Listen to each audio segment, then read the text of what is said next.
YCP కీలక నేత అందులోని సీనియర్ అయితే ఆయన బీజేపీలో చేరుతున్నారా? ఈ మేరకు ఏర్పాట్లు చేసుకుంటున్నారా? కమలంతో టచ్ లోకి వచ్చారా అంటే అవుననే సమాధానం వినిపిస్తోంది. ఏపీలో వైసీపీకి కోలుకోలేని దెబ్బ తగిలింది. ఎన్నికల్లో ఘోర ఓటమిని చవిచూస్తుంది. మరోవైపు గత 5 సంవత్సరాలుగా వైసీపీ ప్రభుత్వ నిర్ణయాలపై టీడీపీ సర్కార్ ఊన సమీక్షిస్తోంది. దీంతో తమకు కేసులతో ఇబ్బందులు తప్పవని వైసీపీ నేతలు భయపడుతున్నారు. కంటి మీద కునుకు లేకుండా గడుపుతున్నారు. ఈ నేపథ్యంలో వైసీపీలో నెంబర్ 2గా ఎదిగిన విజయసాయిరెడ్డి బీజేపీలో చేరతారని ప్రచారం ప్రారంభమైంది. గతంలో ఓటమి ఎదుర్కోవడంతో చంద్రబాబు ఎటువంటి ఆలోచన చేస్తారో ఇప్పుడు జగన్ సైతం అదే ఆలోచనతో ఉన్నట్లు ప్రచారం జరుగుతోంది.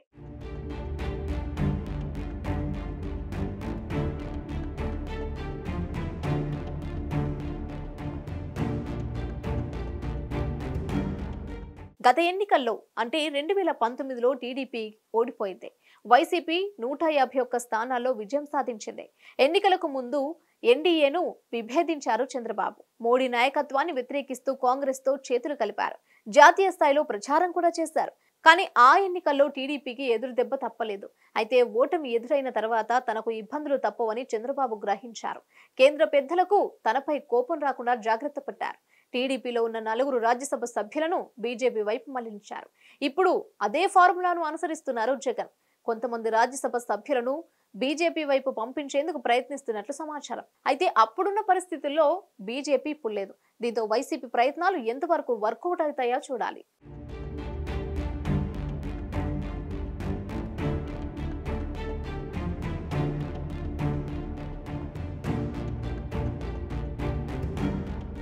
ఇప్పుడు రాజ్యసభలో వైసీపీకి 11 మంది సభ్యులున్నారు. రాజ్యసభలో అనుకున్న స్థాయిలో బీజేపీ మెజారిటీ సాధించలేదు.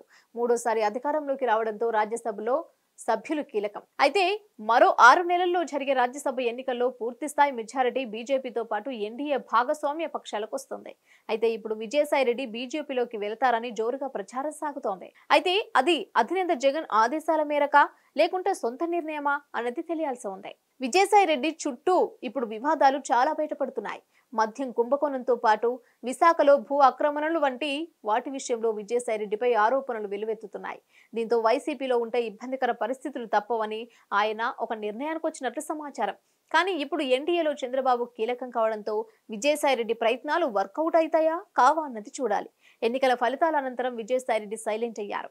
అజ్ఞాతంలోకి వెళ్లిపోయారు. దీనిపై ఆయన ఎలాంటి క్లారిటీ ఇస్తారో చూడాలి.